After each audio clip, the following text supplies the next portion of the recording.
नमस्कार सभी धर्मी लोगों का आपके अपने चैनल में एक बार फिर स्वागत है।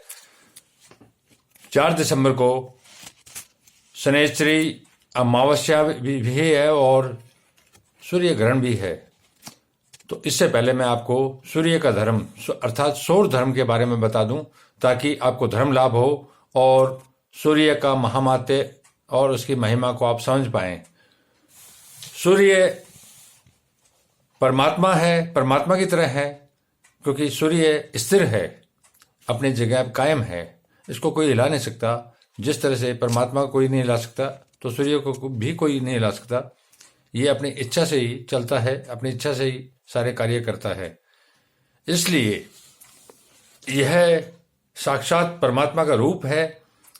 इसको बाइबल के अंदर भी ईसा ने कहा है कि जिस तरह से परमात्मा स्थिर है उसी तरह से सूर्य आकाश में स्थिर है।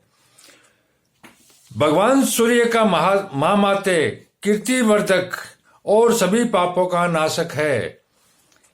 मैंने भगवान सूर्यनारायण के समान लोक में किसी अन्य देवता को नहीं देखा।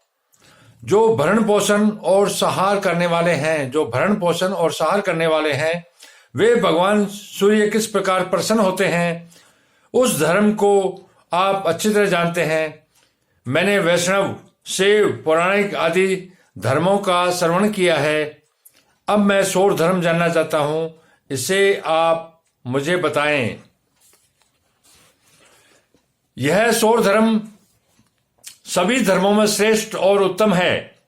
किसी समय स्वयं भगवान सूर्य ने अपने सारथी अरुण से कहा था, सौर धर्म अंधकार रूपी दोष को दूर कर प्राणियों को प्रकाशित करता है और यह संसार के लिए महान कल्याणकारी है।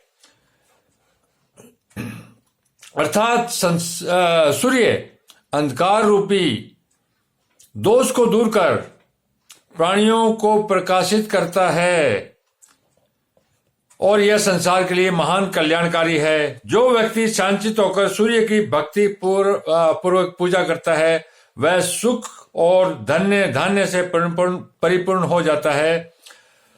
प्रातः, मध्याह्न और साय, त्रिकाल का मतलब तीनों समय, सुबह, दोपहर और शाम को अथवा एक ही समय सूर्य की उपासना अवश्य करनी चाहिए। जो व्यक्ति सूर्य नारायण का भक्तिपूर्वक अर्चन, पूजन और स्मरण करता है वह 7 जन्मों में किए गए सभी प्रकार के पापों से मुक्त भी हो जाता है।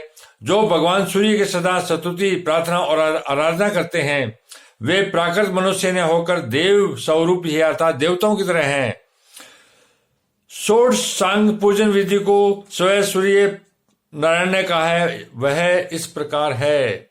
षोडश सांग पूजन विधि, यह सूर्य भगवान की विधि है पूजन की। इसको ध्यानपूर्वक सुने और करें और धर्मी होने का लाभ उठाएं। प्रातः काल स्नान कर शुद्ध वस्त्र धारण करने चाहिए, अर्थात सुबह जल्दी उठकर स्नान करके शुद्ध वस्त्र धारण करने चाहिए। जब हवन, पूजन, अर्चन आदि कर सूर्य को प्रणाम करके भक्ति पूर्वक ब्राह्मण, गाय, पीपल आदि की पूजा करनी चाहिए। भक्ति पूर्वक इतिहास पुराण का श्रवण और ब्राह्मणों का वेदाभ्यास भी करना चाहिए। सबसे प्रेम करना चाहिए। स्वयं पूजन कर लोगों को पुराण आदि ग्रंथों की व्याख्या सुनानी चाहिए। मेरा नित्य प्रति स्मरण करना चाहिए। भगवान सूर्य भगवान खुद कह रहे हैं। इस प्रकार के उपचारों से जो अर्जन और पूजन विधि बताई गई है वह सभी प्रकार के लोगों के लिए उत्तम है। जो कोई इस प्रकार से भक्ति पूर्वक मेरा पूजन करता है, मुनि, श्रीमान, पंडित और अच्छे कुल में उत्पन्न है। जो कोई पत्र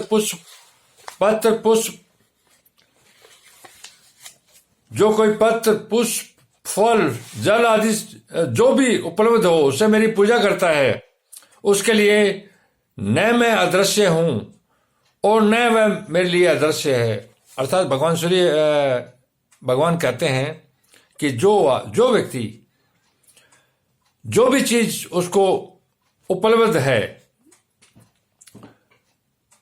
उससे मेरी पूजा करता है उसके लिए मैं अदृश्य नहीं हूं, दृश्य हूं, उसके सामने प्रत्यक्ष हूं। और वह भी मेरे लिए अदृश्य नहीं है, वह भी मेरी आंखों के सामने है कि वो क्या कर रहा है, क्या नहीं कर रहा है।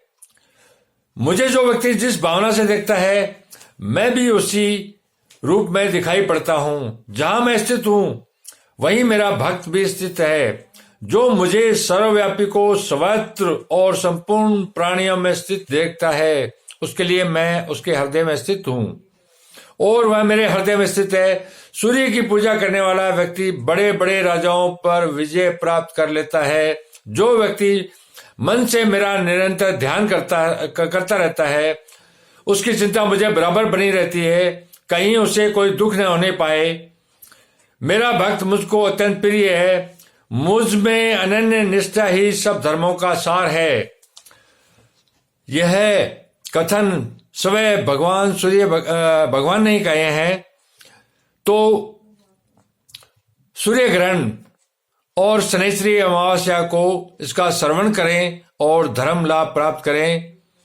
जिस प्रकार परमात्मा स्थिर है, उसी तरह से सूर्य भी अपनी जगह स्थिर है, जो अपनी मर्जी से हिलता डुलता और प्रकाशित करता है।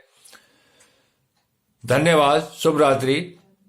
अब मैं आपको आगे आने वाली वीडियो में कुछ व्रत इत्यादि के बारे में बताऊंगा, जो आप करें और आपको धर्म लाभ हो। धन्यवाद।